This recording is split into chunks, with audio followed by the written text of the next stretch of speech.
Students, I think, would benefit from choosing SWOC because it gives them an opportunity to get involved at a more hands-on level earlier in their career. Students choosing to come to SWOC benefit from having opportunities at the freshman and sophomore level to get involved in research that can carry them forward in their career while still maintaining the same academic rigor as they would experience at a four-year institution.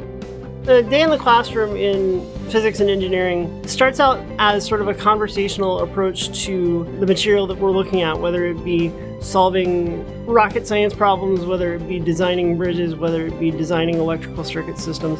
It's usually a conversational approach that leads to a lot of questions. I always tell students if they're doing science well, they'll always leave science class with more questions than they got answers to begin with. And that's to drive the intellectual curiosity of the students. And that's what I try to do, making things interactive as possible and letting them foster that curiosity and develop those critical thinking and teamwork skills that they need to succeed as they go forward.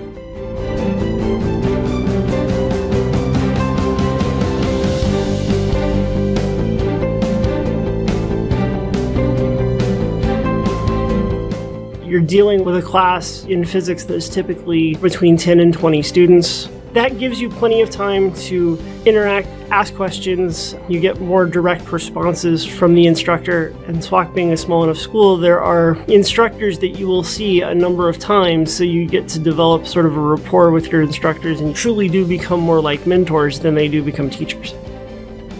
The biggest thing it brings is a sense of opportunity. It gives us a chance to revisit how our curriculum works. It gives us a chance to incorporate new ideas, new equipment, and it also provides the students with ample opportunity for new projects and new developments in terms of research. The physics and engineering programs at Southwestern are a great way to begin your journey in a professional STEM career.